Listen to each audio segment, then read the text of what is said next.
Eh, y las comunas de Puente Alto, de Pirque y San José de Maipo, que componen la subred cordillera. Son más de 1.100.000 usuarios de esta red de salud.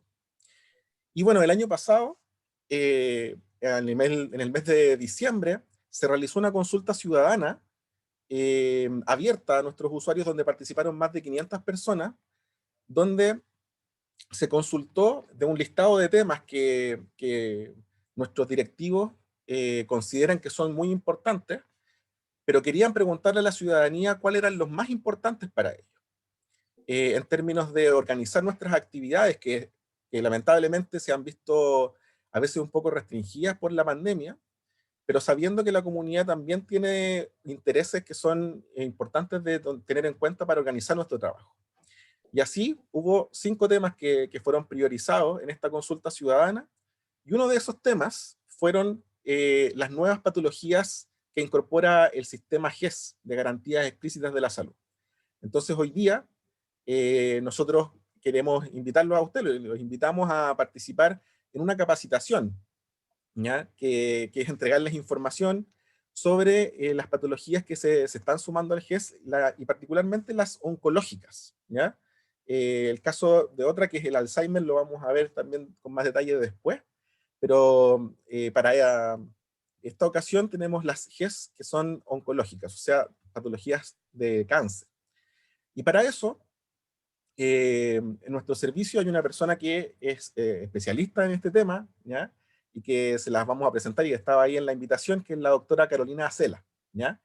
Ella es la que va a estar acompañándonos hoy día, así que la voy a dejar a ella. Doctora, no sé si es que quiere usted que nosotros pasemos la presentación o la comparte usted, como usted nos diga. Eh, no, súbanla ustedes si resulta Perfecto. más cómodo. Usted nos va indicando ahí cuando pasemos, y Sí. le dejo No, ya. primero, antes de partir con la presentación, agradecer la invitación. Yo no soy especialista oncóloga, para especificar.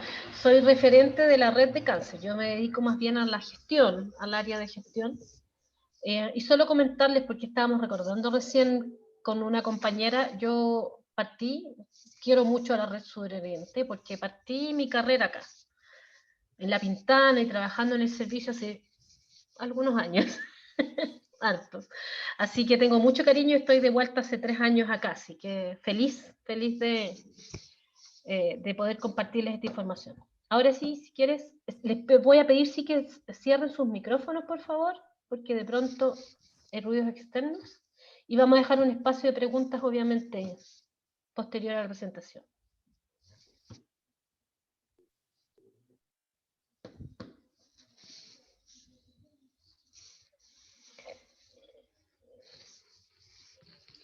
Bueno, como les planteó Sebastián, vamos a conversar con respecto a las patologías GES, pero antes de eso tengo algunas láminas para contarles algunas cosas en general.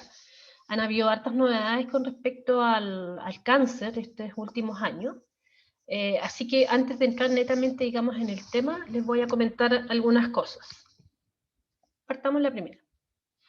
Bueno, lo primero, comentarles que a pesar de que siempre estamos requiriendo más prestaciones, mejor salud, y que vayamos avanzando, es bueno recordar también lo que efectivamente hemos podido avanzar en estos últimos años. Y esto es como un resumen, no se los voy a detallar, pero más o menos para contarles lo que han sido la evolución de los programas y financiamiento que paulatinamente se han ido incorporando en los sistemas de salud, tanto pública como privada, con respecto al cáncer. Y ya, por ejemplo, ya desde fines de los 80 se partió con programas que son bastante conocidos, que se llaman PINDA y PANDA, por las siglas, digamos, del programa, para financiar los primeros financiamientos de drogas para cáncer. También un tipo de financiamiento que se llama prestaciones valoradas, que ahora ya se ha ido en retirada, pero que en ese tiempo les servía para empezar a financiar cosas de mayor costo. Y obviamente todo lo que fue la incorporación de los distintos cánceres al GES. Inicialmente en el piloto auge, que parte del 2003, estuvieron los cáncer infantil, cuidados paliativos y cáncer cervicuterino, que luego se fueron complementando, y en el fondo recordar que el auge cada año va, o sea, cada ciertos años va incorporando nuevas patologías, y lentamente, efectivamente, se empezaron a incorporar otras patologías que se fueron evaluando según el volumen de prestaciones que necesitaban, los costos, y hay varios criterios que se ocupan, digamos, para ir eligiendo las patologías que ingresan. También a partir de 2013, recordar que se incorpora la ley Ricarte-Soto con algunas drogas de fármaco, y otras iniciativas para trasplante, por ejemplo, en casos de cáncer. Y finalmente, más recientemente, y esto es bien relevante, hace un par de años, iniciativas más integrales con respecto a la atención oncológica. En particular, el Plan Nacional de Cáncer, que se viene desarrollando efectivamente desde fines del 2018, que es una estrategia integral, digamos, de tomar el cáncer como un tema fundamental de la salud pública, y un programa que se llama Drogas de Alto Costo, que viene de alguna manera a reemplazar muchas de las peticiones que antes tenían que hacerse a través de beneficios extraordinarios o de recursos que había que estar, digamos, como concursando casi dentro del ministerio, que vienen a condensarse en este que se llama el programa de drogas de alto costo. Y finalmente, el año pasado, la ley del cáncer, que muy recientemente tiene su reglamento de implementación y que por tanto aún todavía no está en curso totalmente, las iniciativas están en eso, preparándose, y lo que nos convoca, digamos, en este minuto, que es el auge de 2019, que fundamentalmente son 4 cánceres los que se incorporan en este último decreto: el cáncer de pulmón, de tiroides, renal y el mieloma múltiple.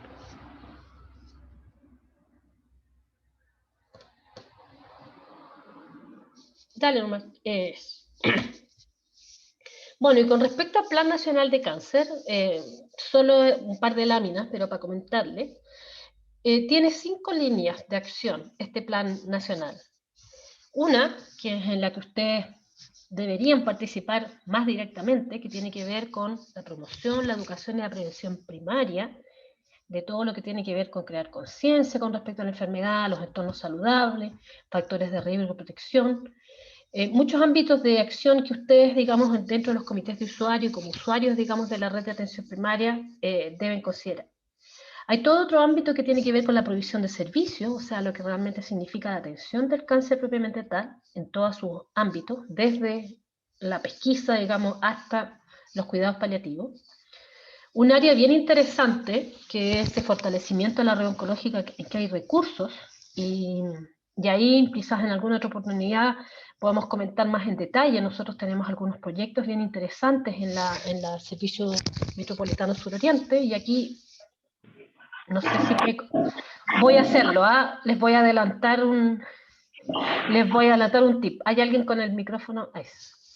Ya, no sé si debiera hacerlo, pero se los voy a decir, que un adelanto, digamos, de un proyecto que salió aprobado hace muy poquito, pero que nos va a permitir tener radioterapia.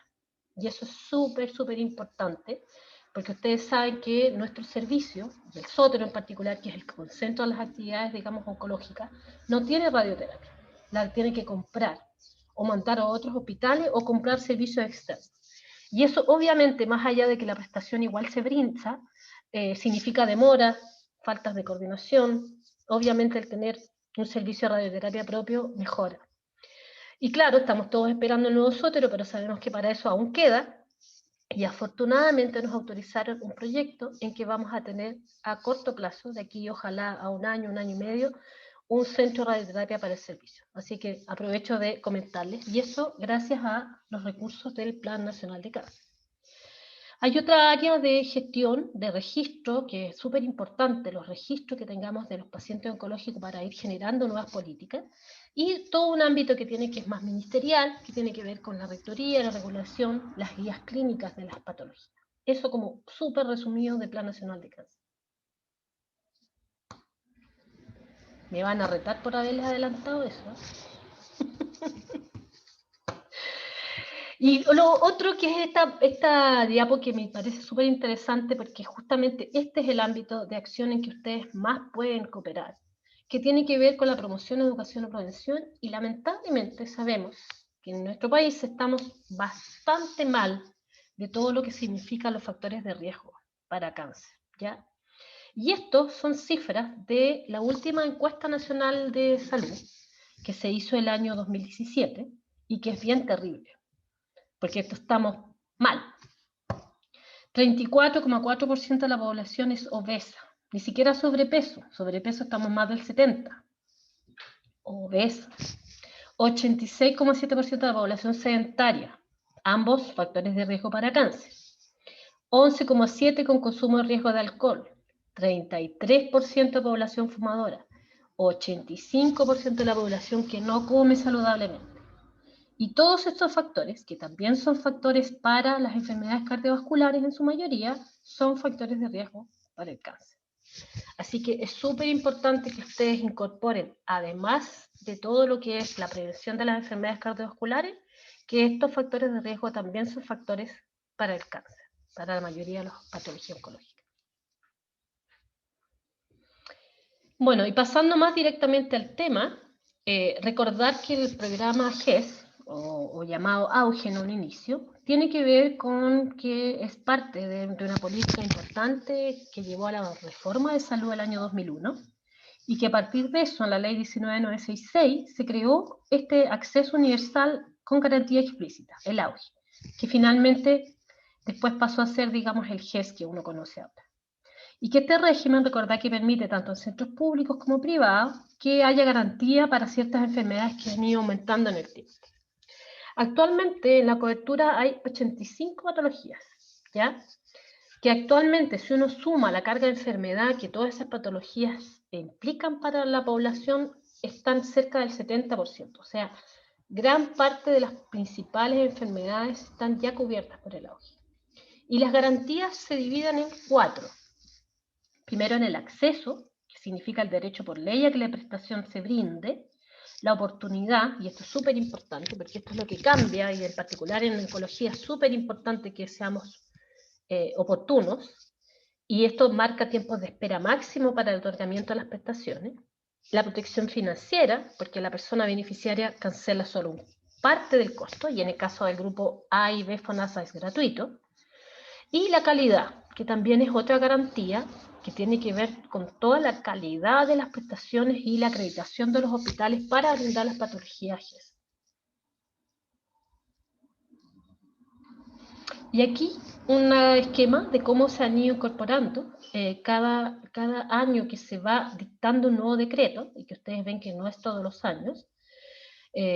Cada decreto, que es un decreto presidencial, va incorporando nuevas patologías. Y aquí están los decretos sucesivos en los distintos años, y este último decreto, que aquí no tenía número, pero que es el decreto número 22, del 7 de octubre del 2019, incorpora estas patologías que vamos a ver ahora.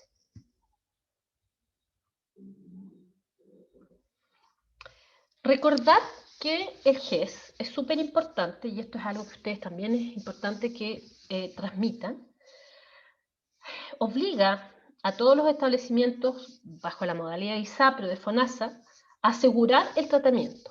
Y en caso contrario, o sea, si a alguien que tiene una de las patologías GES no se le está cumpliendo el tratamiento y la oportunidad, debe reclamar, ya sea ante el ISAPRE o FONASA, o sea, su prestador, digamos, de previsión, y en caso incluso de que FONASA o el ISAPRE no le dé respuesta, a la superintendencia, de manera que efectivamente el Estado, por ley, debe hacerse cargo.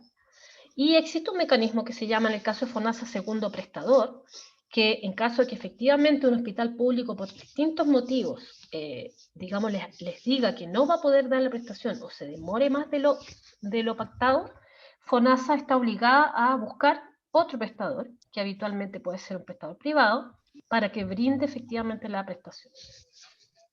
Ahora, vamos a hablar de las 4 patologías, y para eso es importante conocer algunos conceptos, porque las patologías van asegurando distintas etapas del proceso.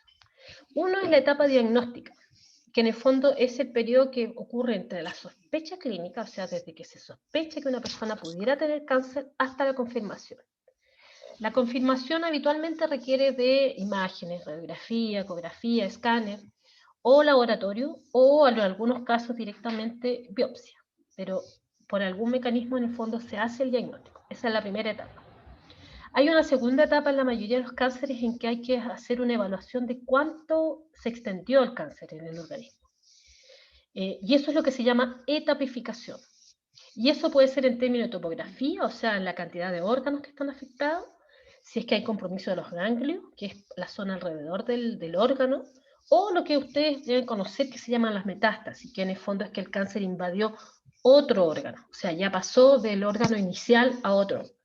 Y esa etapa, para ver en qué estado, en qué grado de evolución está el cáncer, se llama etapificación.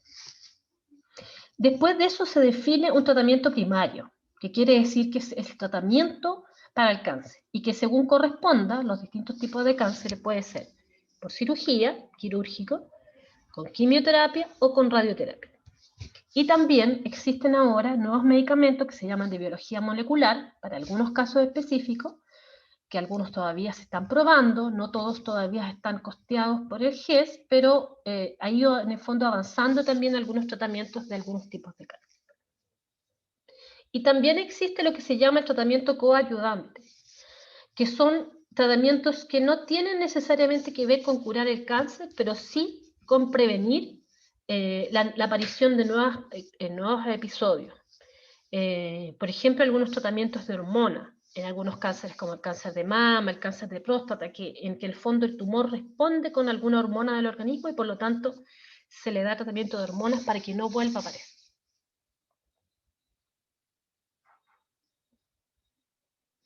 Y esto, ustedes pueden entrar, esto es una copia, digamos, de un diagrama de la Superintendencia de Salud, en que hay también información, digamos, general con respecto a los requisitos, no lo voy a detallar ahora, solo quería detenerme un poco en comentarles con respecto a la garantía de protección financiera, que está ahí, digamos, recalcada en azul, en que para los FONASA A y B es 0% de costo, el FONASA C paga 10% del total del costo, digamos, de las prestaciones, y FONASA D o ISAPRE el 20%.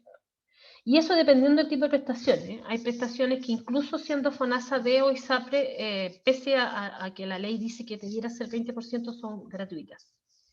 Pero en el fondo, obviamente que pensando en el costo general que tienen las prestaciones oncológicas, que son de muy alto costo, esto es un beneficio muy grande. Adelante.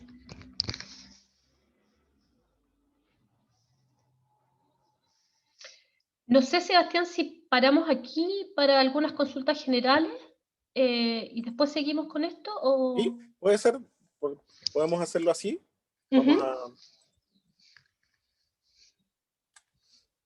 Abrimos el micrófono entonces, pueden levantar la mano o decir si alguien tiene una pregunta, una consulta para la doctora. Yo tengo una.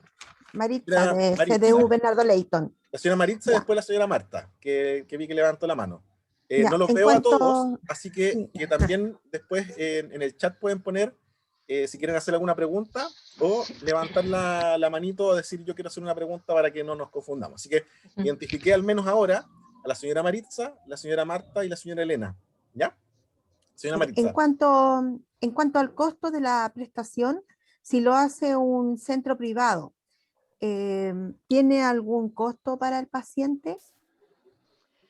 A ver, lo que pasa es que las prestaciones del GES se tienen que dar en el centro que le corresponda a su previsión, ¿ya?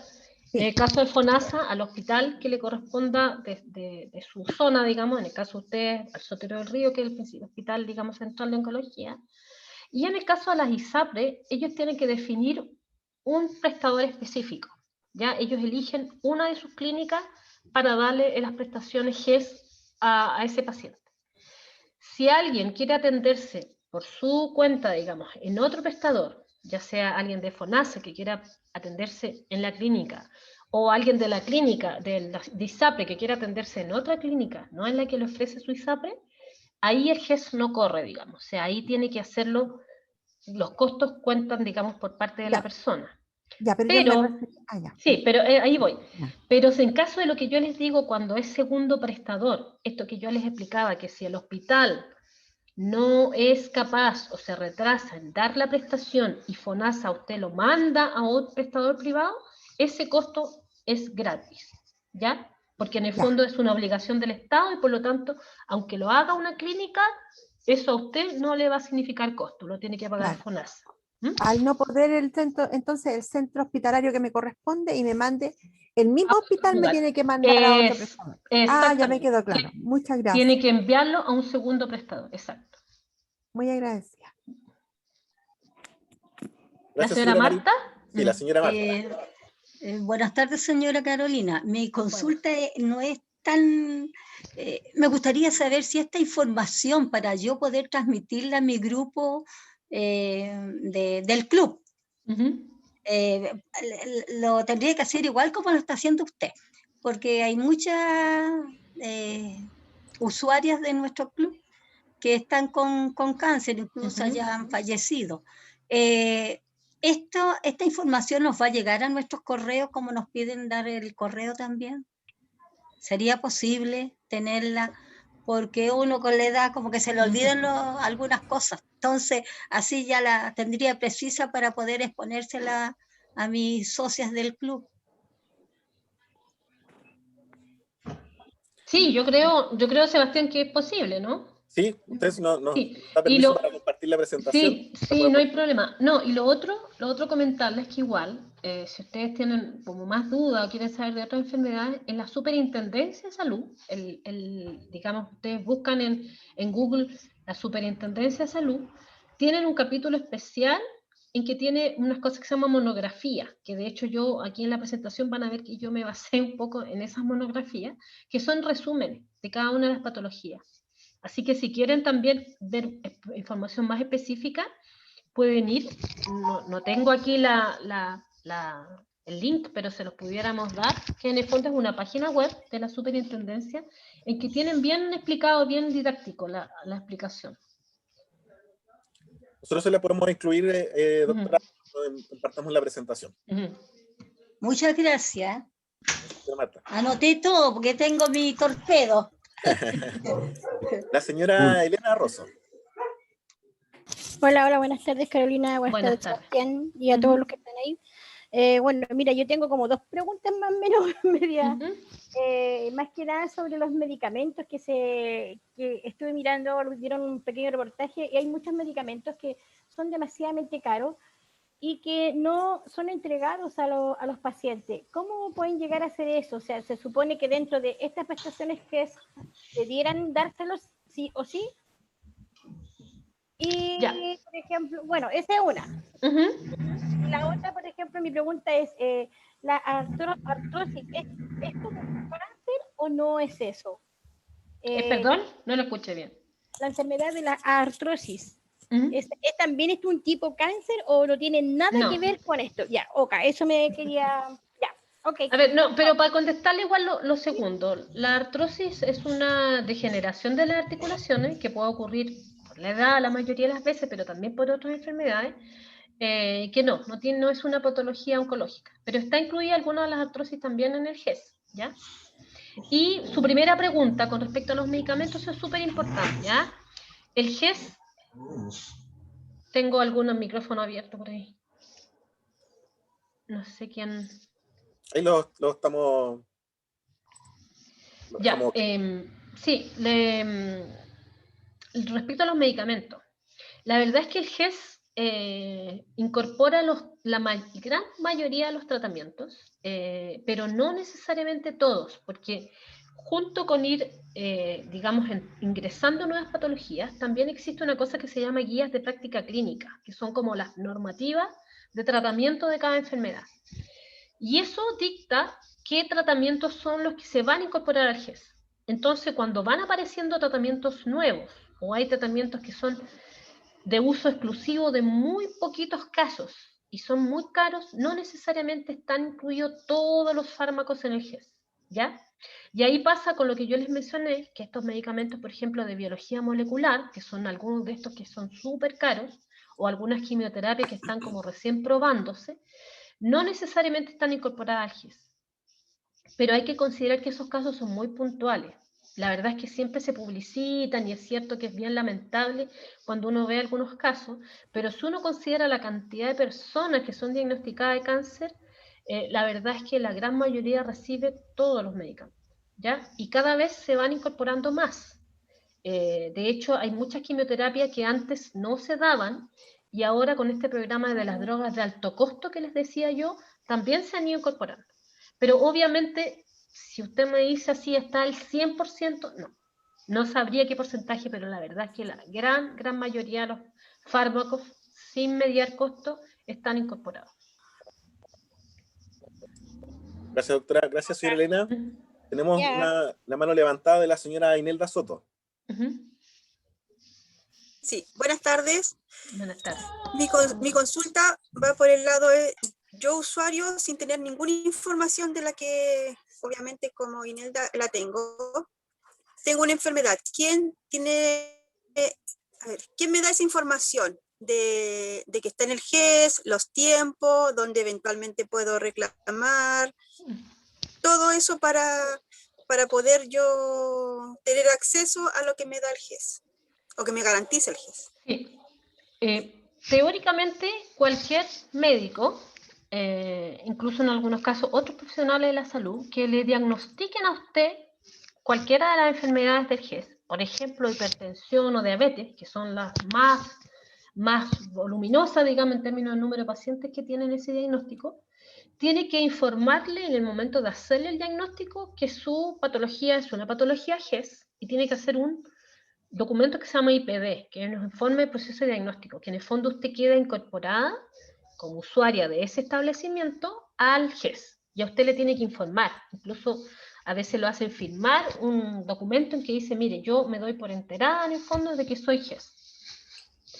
Y al darse por enterada también le tienen que contar cuáles son las garantías que se le están brindando, y que para cada patología son distintas, ¿ya? No hay una garantía común, y eso sí es importante, que ahí en el fondo la explicación tendría que dársela a su médico, pero si no también hay varios canales que yo les comentaba, por ejemplo, estas páginas web o de conocimiento, folletos, en que cada patología tiene determinadas garantías y tiempos, y ahí no son comunes, no es que uno le diga para todos está todo garantizado, ¿ya? Pero esa información efectivamente tiene que salir desde el médico que le diagnostica, tanto en atención primaria como en atención secundaria en un hospital. Ya, gracias. Gracias, señora Inelda. La señora Elisa quería hacer una consulta, ¿no? ¿Me equivoco? ¿Que había activado su micrófono? Si no seguimos. No, tenemos una pregunta. Recién me integré, es que venía recién del hospital, y mi compañera que participa es Patricia Díaz, presidenta del Consejo de Usuarios del CEFAN San Alberto Hurtado, y trabajamos en el NOFASAM. Me tuve que integrar yo ahora porque ya está en otra reunión. No se preocupe. Estoy escuchando lo que están hablando recién, gracias. Ok, el señor Francisco Gutiérrez había levantado la mano. Estaba sin micrófono, don Francisco. Buenas tardes. Hola, buenas tardes. Hola, buenas tardes. Bueno, la verdad es que me invitaron acá, bueno, yo soy habitante de acá de la comuna de San Ramón. Bueno, pero estoy mirando la vereda de los dos lados. Desgraciadamente, disculpen, me integré recientemente porque por razones de trabajo no pude hacerlo, pero quería hacer dos consultas. Bueno, estas 5 patologías que se agregan al programa GES, ¿se incorporan desde cuándo, desde qué fecha? Porque, disculpen, no alcanza a escuchar. Y lo otro es que quiero hacer una consulta a la colega. Lo que pasa es que yo también soy médico, y la verdad es que estoy mirando la vereda de los dos lados, en este sentido como médico, pero además también como paciente. Soy paciente que tengo un cáncer prostático, en la cual estoy recibiendo una quimioterapia, perdón, una hormonoterapia, y he recibido una radioterapia. Y lamentablemente me veo, y así también estaba viendo las otras patologías, que va a pasar lo mismo, cuando uno va a retirar la receta. A mí me pasó, por ejemplo, estando en la farmacia la receta, el medicamento, no me lo dan porque tienen que cargarlo periódicamente a la canasta GES, la ISAPRE. No sé si eso es tan real o no, porque considero improcedente. Me tengo que dar 2 viajes a la farmacia, para que ellos lo soliciten, que me lo carguen a mi canasta GES, y lo otro es que después me lo vayan a vender en otra oportunidad, que eso habitualmente pasa una semana. Entonces considero que es improcedente eso, cómo tramitar tanto a la gente, más todavía en estos tiempos, ¿ya? No sé si es un problema del ISAPRE, en este caso, que yo pertenezco a ISAPRE, o bien es un problema del Estado. Ya, lo primero, comentar con respecto a las nuevas patologías, la verdad es que están vigentes desde el año pasado, o sea, desde el 2020. El decreto es de fines del 2019, pero en la práctica están vigentes desde el inicio del año pasado. Y con respecto al tema de los medicamentos, la verdad es que yo no te podría dar el detalle, digamos, pero ¿Ya? tengo entendido que es un tema administrativo que cada ISAPRE determina el mecanismo por el cual entrega los medicamentos. Ahora, sí tiene que haber un ingreso de los fármacos al SIGE, que es el sistema, digamos, de registro en el fondo de las patologías. Correcto. Pero ese ingreso, en el sistema público al menos, se hace una vez por determinado número de meses. No es que cada mes usted tenga que estarlo ingresando. Ese es el sistema público. Ahora, lamentablemente a veces las ISAPRES, y lo viví yo también en el caso cercano, digamos, a mi madre con cáncer de mama, lamentablemente a veces las ISAPRES tienen una burocracia administrativa mayor. Es terrible. Y eso lamentablemente no está regulado en la ley, o sea, la especificidad administrativa de cómo se gestiona no está regulada. Entonces ahí corresponde hacer un reclamo en el fondo frente a la entidad que está otorgando las prestaciones con respecto a las demoras o a esta burocracia. Claro, ahora yo ya sé, así que como 10 días antes, ahora de hecho me corresponde el 25 de junio, ahora desde ahora voy a empezar a pedirlo para que así me lo tengan para el 24 por lo menos y ponerme el fármaco el 25. No, por eso yo le mencionaba que me tocó recientemente, digamos, con mi madre también vivir un poco ese proceso y creo que tiene que ver con un tema de burocracia. Es propio de cada institución, perfecto. Sí. Ya, colega, muy amable, gracias. Gracias, Francisco. Gracias. Vamos a seguir con la presentación, doctora. Okay. Solo comentarle que en el chat la señora Alicia Molina, como puso un comentario de si se ha pensado en la enfermedad de la fibromialgia, en reconocerla como que es, ya que esta enfermedad lleva muchas veces a cáncer en diferentes órganos. La verdad es que cada cierto tiempo hay un consejo del GES que se reúne, digamos, en el ministerio y que va cada cierto tiempo sumando. Y hay una lista de patologías que, ya sea las organizaciones de enfermos, las organizaciones comunitarias, o incluso los mismos, por ejemplo, académicos, la Facultad de Medicina, van solicitando que ingresen al GES. Y efectivamente la fibromialgia hace varios años ya que está, digamos, como en estudio, de ser o no incorporada. Pero lamentablemente el proceso de incorporación al GES no es tan rápido, ¿ya? Porque hay que hacer una serie de estudios, primero de prevalencia, o sea, de cuánta existe la enfermedad en la población, de cuáles son los tratamientos que se pudieran incorporar y un estudio de costo también, de cuánto significa eso en el fondo para el país. Y todos esos estudios pueden demorar varios años, pero yo tengo entendido que la fibromialgia está planteada, al menos en el listado de prestaciones a estudiar, hace por lo menos un par de años. Yo estuve en el Ministerio de Salud hasta el 2018 y me recuerdo que justo por esa época creo que fue incorporada en el listado de patologías a estudiar. Pero, como les digo, eso no es tan rápido. Y de hecho, en este último periodo han pasado entre uno y otro decreto del GES 3 años, ¿ya? Que es más o menos lo que se demora este proceso. Gracias, doctora. Vamos a continuar entonces con la presentación. ¿Puedo decir algo respecto a la fibromialgia, por favor? Lo que pasa es que, perdone, lo que pasa es que todavía no se descubre de qué proviene la fibromialgia como para dar un tratamiento específico. Por eso se ha demorado. Claro, ese puede ser un problema exactamente, porque si no está definido totalmente el tratamiento específico, eso efectivamente requiere más estudios nacionales o internacionales que apoyen. Pero sí lo que sé es que está considerado, como les digo, dentro de las cosas estudiadas.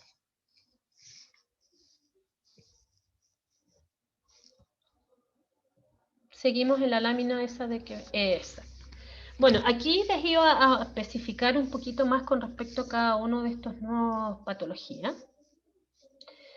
La patología número 81, porque este último decreto consideró desde la patología 81 a la 85, es el cáncer de pulmón.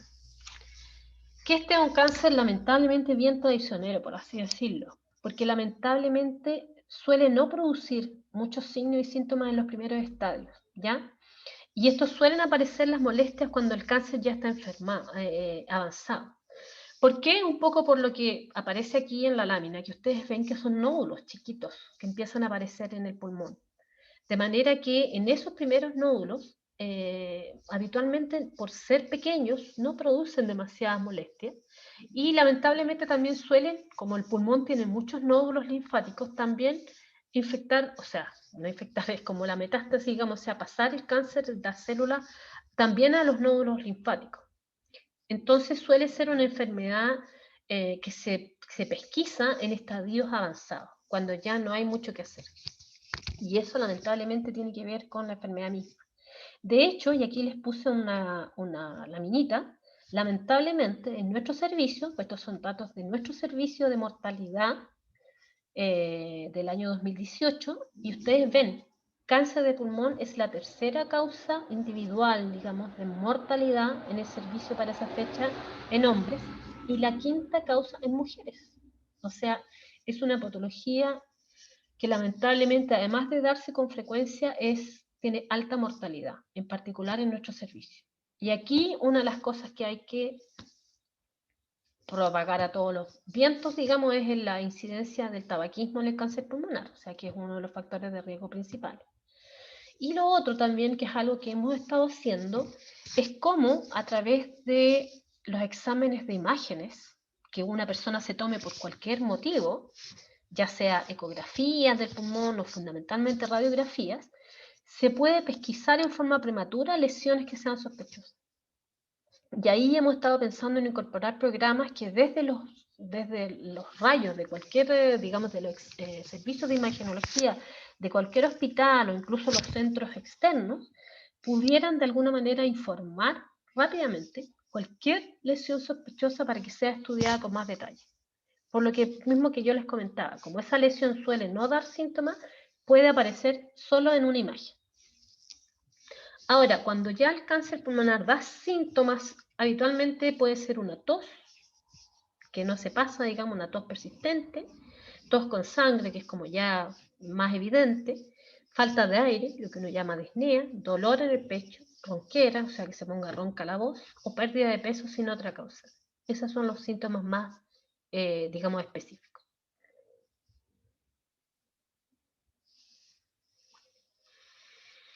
Ahora, el cáncer de pulmón es una enfermedad en que se forman células malignas, como les decía, en los tejidos del pulmón, pero también pueden ser de células que recubren las vías respiratorias, de los bronquios, ¿ya?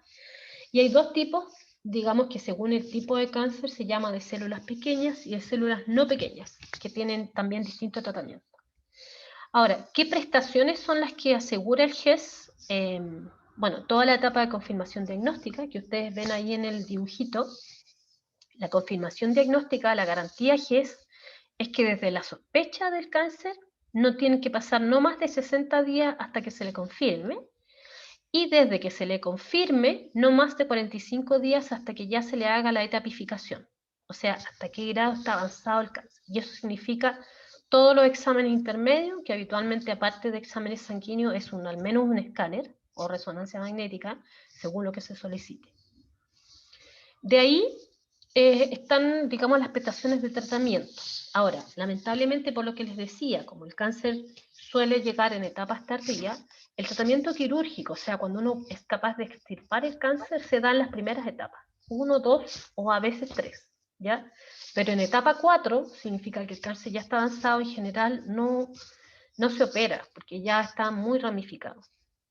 Y ahí se puede hacer quimioterapia para la enfermedad extendida o metastásica y en algunos casos tratamiento integral de radioterapia. En estos casos del tratamiento son 45 días desde la estapificación, lo que se, digamos, para iniciar el tratamiento, y si hay un tratamiento complementario como radioterapia, también 45 días desde la indicación. Y finalmente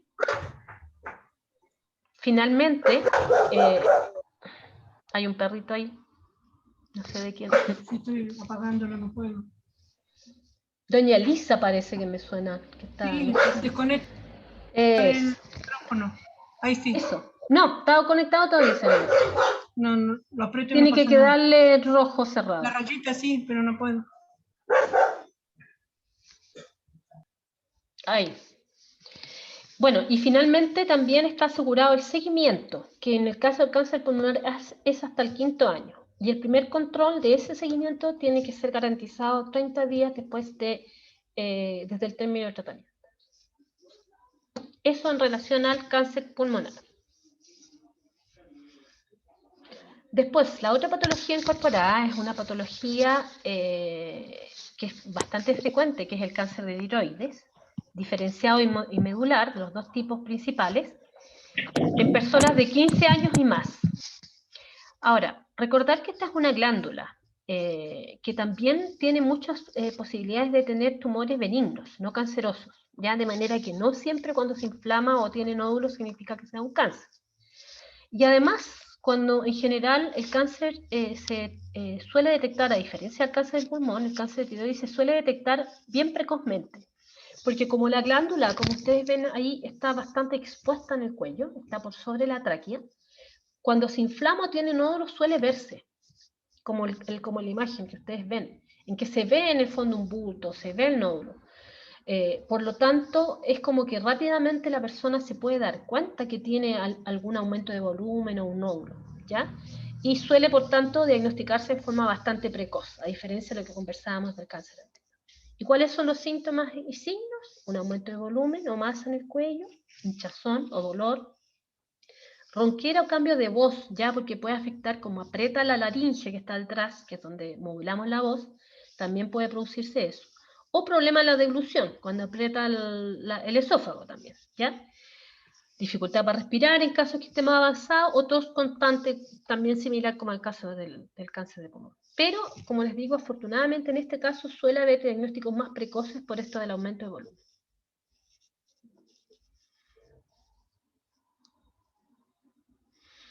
Ahora, el cáncer de tiroides es una enfermedad en la que estas células malignas afectan obviamente a la glándula y tiene un tipo que se llama diferenciado en dos subtipos, otros pobremente diferenciados, o sea que son menos inespecíficos, y uno también que se llama un tipo de cáncer de tiroides medular. En general, la otra ventaja es que estos cánceres habitualmente son de crecimiento bien lento. Entonces, muchas veces no requieren o no tienen tanto apuro en el tratamiento en términos de que no son agresivos en su gran mayoría, ¿ya? Y aquí los tiempos de espera son desde el diagnóstico, la etapificación de 45 días, ¿ya? Te devolviste ahí. Ah, ahí. No, la otra. Perdón, lo moví. Para atrás. Sí, un segundito.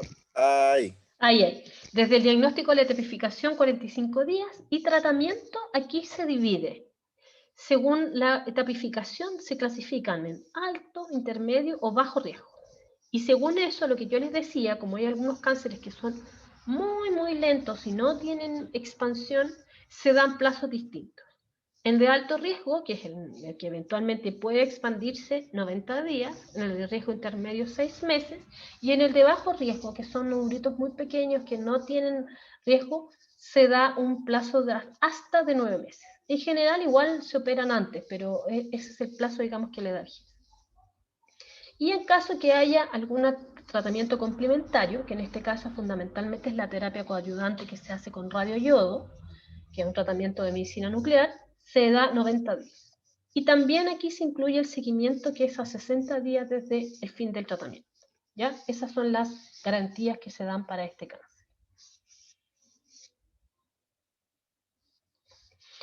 Ahora, el cáncer la patología número 83 es el cáncer renal, que no es tan frecuente como estos otros dos cánceres que veíamos y que en general es un cáncer que tiende a darse más en personas mayores.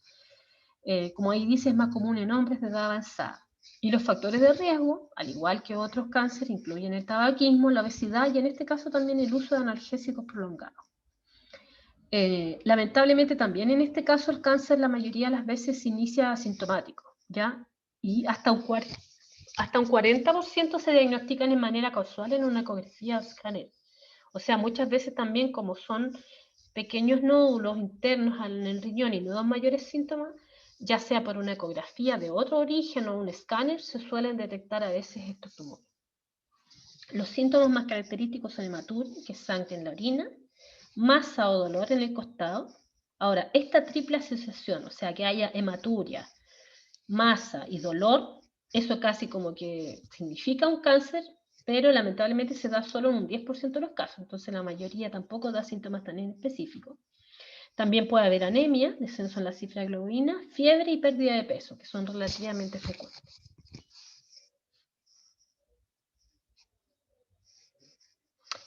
En este caso, la mayoría de los cánceres, las células malignas o cancerosas en el riñón digamos, se desarrollan en el revestimiento de los túbulos, o sea, en la corteza renal, ¿ya? Y aquí es más corta la garantía en términos de que no están aseguradas toda la etapa, sino que está asegurado la etapificación, o sea, desde el diagnóstico, que como les digo, en este caso es por imágenes, ya sea una ecografía o un escáner donde aparezca, digamos, la imagen, hasta la etapificación son 45 días, y el tratamiento, en el caso que sea tratamiento primario, que puede ser quirúrgico, o ya en el caso de que esté metastizado, algunos tipos de quimioterapia, o fundamentalmente la radioterapia en el caso del cáncer renal. En ambos casos, 30 días, desde la indicación. Bueno, y finalmente la patología, ahí me equivoqué, no es la 81, es la 84, que es el mieloma múltiple. Esta enfermedad tampoco es tan frecuente, pero el problema es que es bastante grave. Esto es una enfermedad que es similar, por así decirlo, a una leucemia, ¿ya? Porque se trata de un cáncer sanguíneo. Pero en este caso es de las células plasmáticas que se encuentran en la médula ósea y que son parte del componente inmunitario del organismo porque producen los anticuerpos, ¿ya? O sea, son células súper necesarias y que se encuentran, como se ve ahí en el diagrama, en la médula ósea, que es la parte de los huesos grandes, digamos, del cuerpo, en que la médula produce estas células y que el cáncer en el fondo ataca a estas celulitas. Y lamentablemente da numerosos síntomas y es bien, digamos, bien terrible esta enfermedad en su evolución. Puede dar dolor en los huesos, que puede presentarse en cualquier hueso, pero lo más común es que sean la espalda, las caderas o el cráneo. Puede dar debilidad en los huesos, ya sea generalizada, como una especie de osteoporosis, o también a lo que se llama plasmocitoma, que es una especie de tumor en que se concentran las células del hueso en determinado lugar y hacen como un tumor óseo. También, obviamente, con esta afección de los huesos se pueden producir fracturas, pero fracturas que se llaman patológicas, o sea, que ocurren no porque se cayó o tuvo una lesión grande, sino que por cosas menores. Y también, por eso les decía que en este caso también es similar a la leucemia, se producen bajo recuento de las células sanguíneas. Y esto da anemia, leucopenia o trombocitopenia, o sea, baja los glóbulos rojos, en los glóbulos blancos o las plaquetas. Y esto es similar a la leucemia, con todo lo que eso significa, digamos, de otras complicaciones. Ahora, este mieloma múltiple, que se caracteriza por esta proliferación de las células plasmáticas, da una extensa destrucción con lesiones osteolíticas, o sea que se pierde el hueso, osteopenia, o sea que se va disminuyendo la carga de calcio, fracturas patológicas y también falla renal secundaria. Y aquí las prestaciones son distintos tipos de tratamiento, varios tipos de quimioterapias más o menos agresivas, algunas son más suaves, otras más agresivas, que se da indistintamente en mayores de 60 años y en menores de 60. También hay tratamientos de radioterapia. La que viene es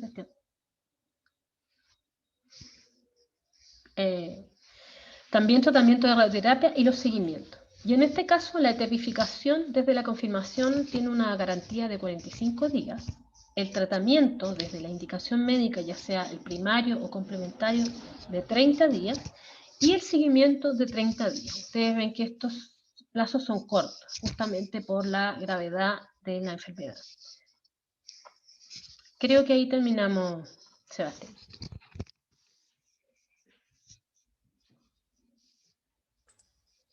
Muchas gracias, doctora. Vamos a abrir nuevamente ahí los micrófonos para las consultas. Levanta la mano.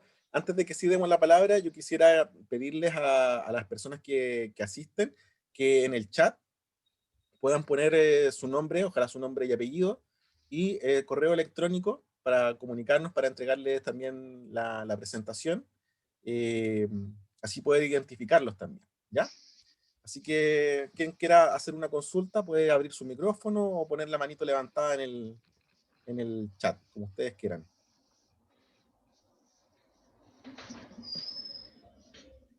Señora María Elena. Sí. Sí, usted abrió su micrófono. ¿Quiere hacer alguna consulta, alguna pregunta o comentario? No, lo que yo quería preguntarle a la doctora es, yo estoy con artrosis. Y bueno, en los últimos exámenes hubo una leve baja que conducía a la osteopenia. Y me dieron un medicamento que era con una gotita que fue por 10 días, que en este minuto no recuerdo el nombre de la gota, para que subiera esto, para que el calcio, dijéramos, el que subiera. Entonces, con todo lo que la doctora me ha explicado aquí, me induce un poco a confusión si esto es solamente por falta de calcio en los huesos. A ver, lo que pasa es que la osteopenia es un signo, o sea, es una de las manifestaciones de diferentes enfermedades y tiene que ver no necesariamente solo que le falte el calcio, que usted no tome tanto calcio, sino que por alguna enfermedad usted no esté reteniendo el calcio que toma. Entonces tiene dos formas, digamos, de presentarse.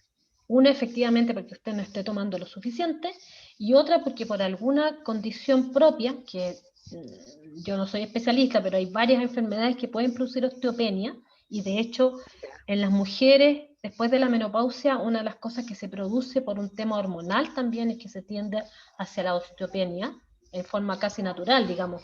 Todas las mujeres postmenopáusicas tenemos un cierto grado de osteopenia, digamos, que puede ser mayor o menor. Hay un... Pero eso es un signo que puede ser secundario a varias enfermedades y que tiene algunos tipos de tratamiento y que no necesariamente significa... No escucho. El mismo micrófono de la señora María Elena, que está pasando algo ahí por su casa, parece. Ahí. Ya, para terminar de contestarle, en el fondo yo no tengo la respuesta del detalle del tratamiento, pero lo que sí quería explicarle es que esto es un signo que tiene relación con varias enfermedades y que su tratamiento, el que usted le indicaron, seguramente es para mejorar la absorción del calcio. Más que tomar calcio en sí, hay medicamentos que ayudan a mejorar la absorción. Esa es la respuesta. Gracias, doctora. Don Juan Sumarán, quería hacer una consulta, algún comentario. ¿No? No. No, ok. Gracias, don Juan. La señora Elena. Oye, ¿sabéis que no sabía que lo que era la osteopenia y acabo de entender que falta calcio? ¿Eso es? Sí, más que falta de calcio, o sea, es que el hueso se va como perdiendo firmeza, por así decirlo. Y una de las causas efectivamente es la falta de calcio, se va poniendo como blandito, por así decirlo. Y por eso les decía que se asocia a, lamentablemente, las mujeres, y por eso tenemos que preocuparnos también de repente tomar suplementos, porque las mujeres después de la menopausia, por una cosa hormonal, tiende a ir pasando. No tenía idea, ya, muchas gracias. Sebastián, anexo todo esto, sabes que vi un reportaje que salió en las redes sociales sobre que en el hospital una niña se hizo cargo de llevar los diarios a los enfermos en el hospital Soto del Río. Yo sé que no tiene nada que ver con eso, pero la verdad es que lo encontré súper bueno, maravilloso lo que están haciendo, de verdad me encantó. Así que mis felicitaciones a esta persona también, ¿ya? Gracias, señora Elena. No, y a la doctora igual, o sea, lo expliqué así tan clarito que lo entendí todo. Qué raro eso en mí. No, muchas gracias. Hay unos comentarios, unas consultas en el chat, las voy a leer, doctora. La primera es si la plaquetopenia podría influir en el mieloma múltiple. O sea, la plaquetopenia, que es lo que trombocitopenia se llama en realidad, que es la disminución de plaquetas, es un síntoma del mieloma, pero también puede ser síntoma, como dijimos, de muchas otras enfermedades. Entonces, no es que la trombocitopenia produzca el mieloma, sino que al revés. El mieloma puede producir trombocitopenia, pero hay muchas otras causas, ¿ya? Porque también, como lo que dije anterior, no es una enfermedad en sí mismo la trombocitopenia, sino que es un síntoma, signo de enfermedad. ¿Ya? Por lo tanto, no se relaciona necesariamente una cosa con otra. La consulta de la señora Alicia Molina. Muchas gracias, señora Alicia. La Rosana Castro consulta si estas patologías tienen tiempo de sospecha o los tiempos empiezan a correr desde la etapificación. Bueno, ahí ustedes ven que no todas empiezan a correr desde la sospecha, ¿ya? Efectivamente hay algunas patologías que parten desde la sospecha, porque las sospechas suelen ser más vagas, entre comillas. Pero hay otras enfermedades en que la sospecha es casi como una confirmación diagnóstica. Por ejemplo, en el caso del cáncer renal no necesita sospecha, porque finalmente el diagnóstico se hace con la imagen casi en el momento, ¿ya? A diferencia de otras enfermedades que no son necesariamente un diagnóstico tan rápido, y que ahí hay etapa de sospecha, pero si no hay garantía de sospecha, parte efectivamente la etapificación en el diagnóstico. Gracias, no sé doctora. si se entendió, o sea que no todas tienen en el fondo esta garantía desde la sospecha. ¿Alguna otra consulta, comentario?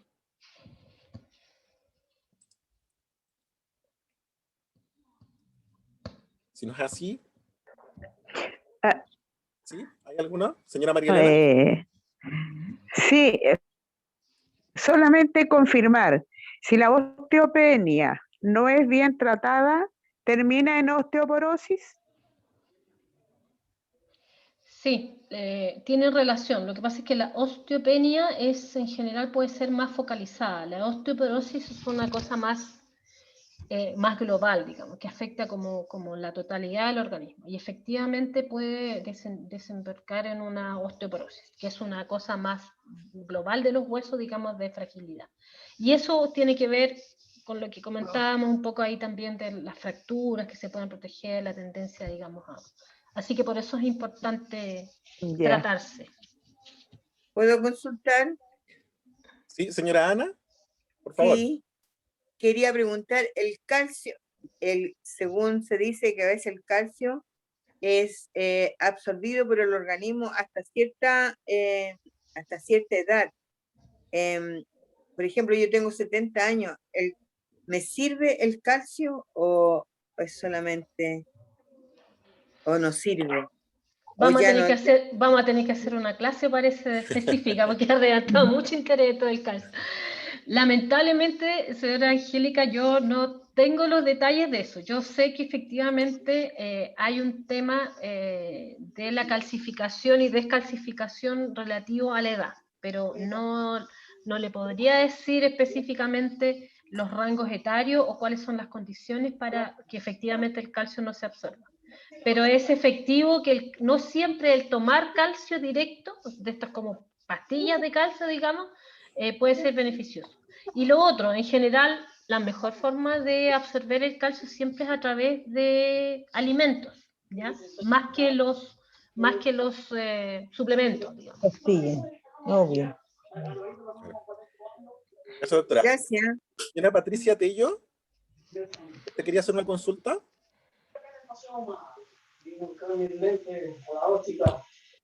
La señora Teresa Lizana. Sí. Señora Teresa, ¿usted quiere hacer una consulta? Hola, no. O sea, está viendo que ese caso era invalidante. También el problema de los huesos, yo creo que también es para muchas personas, y eso cómo se analiza. Claro, lo que pasa es que llega un punto en que si efectivamente una persona tiene una osteoporosis, una osteopenia muy generalizada, tiene ya que hacer periodos de reposo prolongado porque está expuesta a poder fracturarse. ¿Ya? Entonces, bajo cierto, digamos, sobre cierto nivel, efectivamente es invalidante. En términos de que la persona no puede estar haciendo actividades físicas, a veces incluso con actividades menores, puede fracturarse. Entonces, dependiendo del nivel de esto, puede ser invalidante. Perfecto.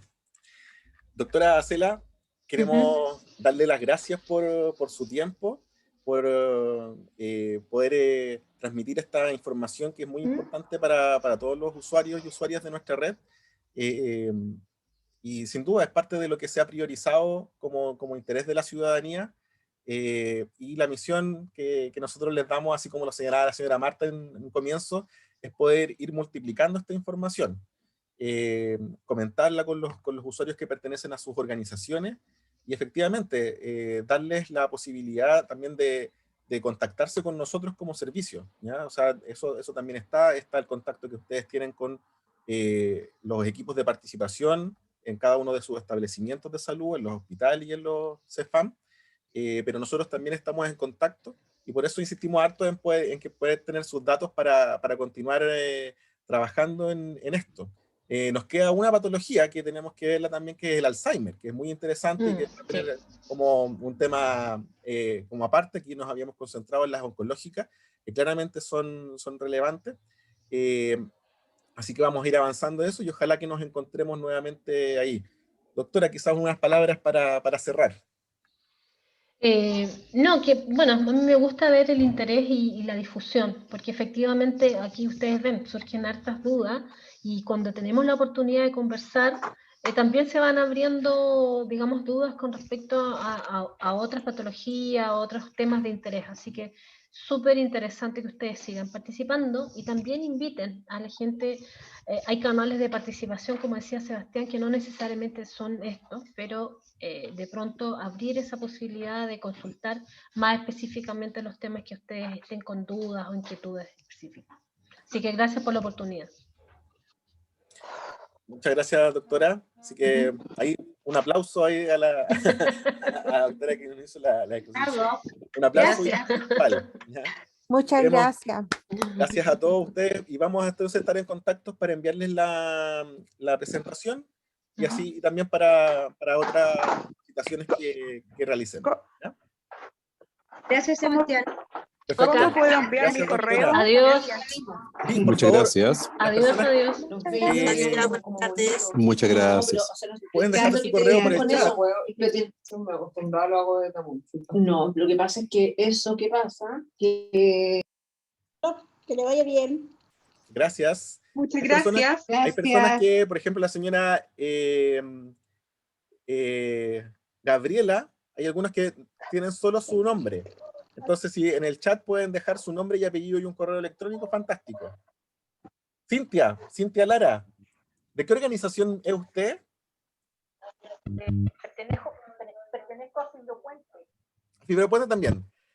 Yo creo que vamos a tener que comunicarnos y juntarnos con ustedes porque hoy día tuvieron alta participación, así que es súper interesante ahí poder como comunicarnos con ustedes para ver otras acciones a futuro. Así que, sí, por favor, muchas gracias. Sí, yo también de Fibropuente. Participar. ¿Ya? Sí. Agradecer a todos los usuarios también preocupados, como la señora Patricia, una usuaria que estaba en una organización que estuvo acá, y por supuesto a todos nuestros usuarios de los consejos de usuarios.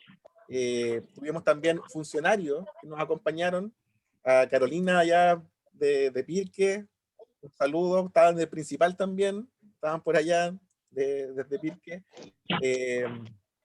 Nuestros amigos de la Florida, de la radio La Florida, están algunos representantes del COSOC, así que muchas gracias a todos por participar, y estamos entonces en espera de poder darles la información de la presentación.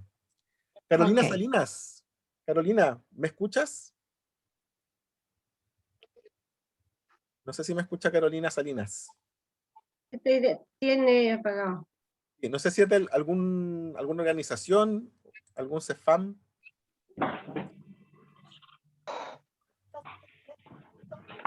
La señora Leticia también, yo le escribí, pero muchas gracias por su participación. Botitas de delantal, ¿ya? Bueno, que estén muy bien. Buena tarde para todos. Chao, buenas tardes. Gracias, Sebastián. Adiós, gracias.